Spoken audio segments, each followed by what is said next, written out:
What's going on, everybody? It's Childish back out of the game, coming at you with another Summoners War video. In today's video, we got a little surprise from the Comp to Us fam here. A little bit of a monster balance patch, right?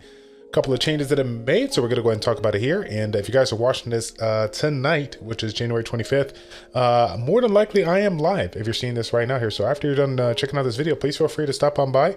We're going to be doing some summons for one of our guests, as well as some summons for myself. If you guys don't know, the summon stone rotation right now is for Savannah, with a little bit of a bonus by the name of Okeanos. So I'm hoping to see if I can pull one of the two units, but most notably, I'm looking to get that Savannah one time, okay? So if you guys can make it out, wish me a little good luck in the chat down below. Leave a comment in the comment section down below. I appreciate you.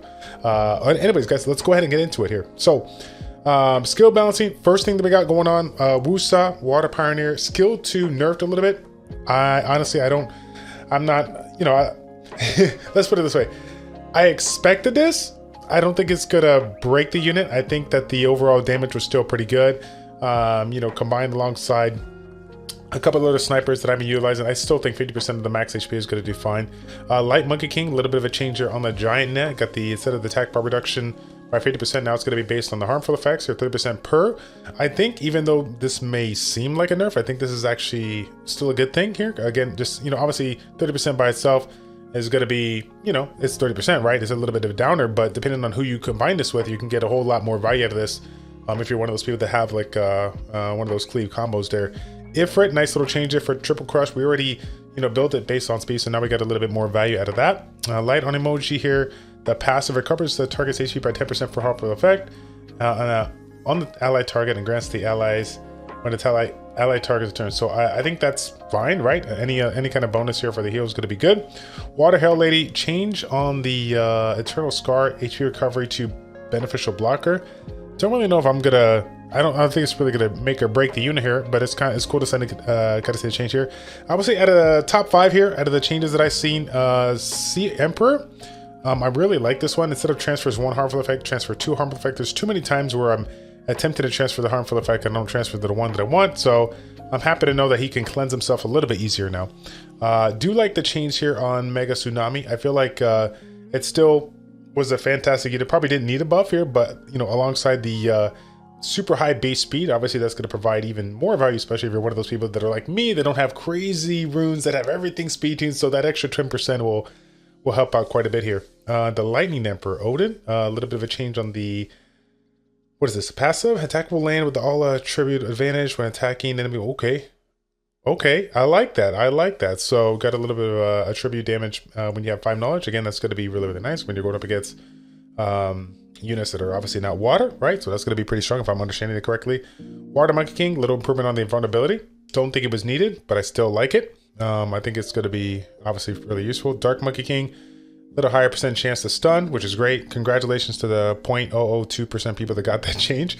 Dark Anubis here, a little change on the shield target and shield amount changed. Instead of creating a shield that's equivalent to 20% of the inflicted damage on yourself and for 2 turns, it creates a shield equivalent to 10% of the inflicted damage on all allies for 2 turns. I do like that change. I think it's going to be a nice little bonus here. Again, another unit that most people don't have, but I do like the change nonetheless. Big change here for the Fire Ryu, removing the harmful effect when you get glance. I really like this because there's so many opportunities where I do get stunned, I do get locked down, and people hit me, they cleave on me, they glance, and I can't do nothing about it here. So I think this is going to provide a little bit more options for this thing to do what it does best, which is 1v4 everything. So I like that change right there. Ryu Light Striker there, damage improvement. Wind Bison, big change there on the head press. Now the second hit provokes all enemies for 1 turn. So I believe the head press is the skill 3. The one where you got the single target strip and then you got the attack bar reduction here. I do like the provoke on there. Being able to isolate their skill 2s and skill 3 respectively is going to be good. Big change. I like that. I'm sure more people will incorporate that unit in their lineup. Love this change right here as well. The Sky Surfers here, the impulse gun, increases the cooldown time and absorbs attack bar with a little higher chance here. Obviously, any opportunity to play around with any kind of attack bar manipulation is good. I do like that. Even so, this next one here, Sky Surfer, I want to give a shout out to Stork one time. He's one of the people that invested into this unit big time, saw a lot of potential in it, and didn't work out the way he wanted to. Now, with the recent change going from 50% to 100% attack bar absorption, the increased skill cooldown time from 1 to 2 turns, and then of course the reduction here as well. I mean, this is big. I really do think this is big here. I really like this change. I really think it's going to be back in the meta. I really like this change as well. Light Sky Surfer, Quantum Explosion again. A little bit of improvement there, but again, most people don't have it, so it's all good. Dark Sky Surfer, this change here, increase the attack bar whenever the attack bar of enemies and allies decrease here. Okay, so it's going up for 5 to 10% here. If I'm recalling this correct, yeah, so that's good. That's good. We'll take it. Wind Paladin, improvement on the Justice Strike here. Now you're doing damage based on the max HP, which is good. Now Water Paladin right here, Josephine. I use this all the time. I already feel like 35% is like outrageously strong. So now she's just going to be even that much more annoying here. I'd say again, another top 3 change for me is this Berserk effect here. Again, these units already had that kind of ability kind of put into their skills where they had the increase in the attack speed and recovery. Now it's going to be a little bit better in a sense that it's decreasing the HP, but the damage improvement is quite a bit more. So I mean, I always thought that the damage overall from these units, the Barbaric Kings, was already really good. So the fact that we're going to have that damage improvement on that, it's pretty darn strong here. So again, I think we can officially say Aegir is back, but on the flip side, I think low-key people are still using it. I know I play around with Kamoon, Lauren, and Aegir all the time in Siege offense, Guild War offense as well. But I think that one is going to be great. I mean, all of them are going to be great. That's a big change there for all 3 of those there. Let's see here. Cooldown reduction on the Confined if you're using the Light Barbaric King. I think everybody should have this if you guys have been playing for a little bit. There was a mirror, a HOH. I thought it was. Here. So again, Dark Barbaric King, pretty much the same. Acts of punishment. You cannot be revived during a battle when the target is defeated. Very interesting on the acts of punishment. Pretty nice there for the fire and dark ones. Okay. So Fire Sky Dancer, Pride will fall. This is interesting. Cooldown resets initially when an enemy dies. Now it's going to provide the attack power of all allies for 2 turns after attacking. So that's interesting because her second skill ability provides attack power, but now this is kind of a way of Kamto saying, hey, I want to enable the other units that are going to be coming behind you, right? By providing the defense break and then setting up the other ones with the attack power to snipe them, right? That's what it sounds like anyways. Dark Sky Dancer from my man Sean B. Proportional to the caster's max HP is now proportional to the attack power. I'm curious to see if he's going to like that change. I feel like he's going to like it. But yeah, we'll have to see what he says about that, or what you guys say about that. What's your thoughts on that as well? It's like, no, Sean B's the one that covered it. But anyways, Water Death Knight, can you give an F in the chat one time for my Death Knights here? Again, Water Death Knight, he's just sitting there. Most of you guys don't even know what his name is, right? I mean, this feels so bad, man. They're really trying to do whatever they can to bring this up here. Again, guys, there's a lot of units out there, 4-star units we've had in the game.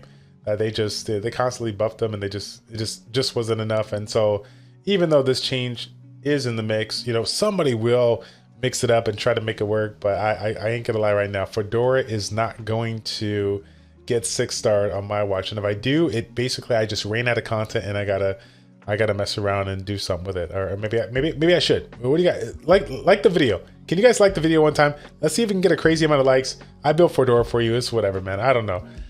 Fire Extortion there. Fire Death Knight Extortion change. Like the change on that one. That's obviously going to be really good. Wind Death Knight here again. The supply attack. I think it was the AoE one, right? So a little bit of a bonus there. We got the recovers all allies for 50% from 1 turn to 2 turns. So okay, we'll take it. Let's see. Dark Death Knight control decreased damage by light monster 50%. I don't think it's going to break anything, but cool. Let's see. Your String Master. The attack bar reduction is obviously really nice. Let's see. Water. Administration of String Sound. Okay. So basically, all of these abilities here for the next 4 are going to get the immune to inability effects while playing a song, which is great because Lord knows these songs are pretty crucial. But when we get locked down, that kind of stinks because, just can't really do anything outside of that, right? Ninja changes. I really like this change here. Slicing Winds. Instead of reducing the attack bar, now we got the absorption here. Any opportunity to, again, get that attack bar in, cycle through your skills ability is going to be really nice. Clean Water passive increases your attack bar by 20% if a critical hit doesn't occur when you are attacked, which is interesting here. I would like to see if this is going to be enough change to see it back in the siege defense meta. What do you guys think about that? Leave a comment in the comment section down below on that one here. This change here, okay, each attack 50% chance to put the glancing. Now it's first attack removes 1 beneficial effect with a 50% chance, and then second attack. Okay, so I truly believe that this unit is gonna be definitely used. This was the prior HOH unit. Again, another unit that's going to be able to strip, you know, and set up the opportunity to have some glance in there, which is obviously really amazing. I can see this messing around in RTA, so that'll be fun. We'll have to see where it goes. The attack for when rolling cannon, the attack won't land as a glancing hit. The damage was changed due to the effect added that it can't be glancing. Okay, that's respectable. That's respectable. A wild shot has a damage improvement there, so they're really trying to go out of our way to make those 4-star ones work. Fire for fatal mortar bullet leaves a branding effect for 2 turns with a 9% chance. The first hit. The defense is going to be a little bit longer. We got a damage improvement. Oh, sorry, decrease a little bit. But we do have the opportunity to leave the brain effect. So that makes sense, right? They're bringing in the brain, but they're reducing the damage. Overall, it's going to be a positive amount here, but they had to balance it out, which makes sense here. Okay, so same thing again for all the bullets here, for water, fire, and light respectively. And then we got the threat effect change, beneficial effect change, the threat. Let's see here. The threat effect upgraded. The duration of the threat attack can only be reduced by skills that attack a single. Ooh. Whoa. This is definitely like top 5 for me. Again, I always thought it was kind of weird that I feel like the threat effect was good, but it wasn't great. And is this gonna be enough to make it happen?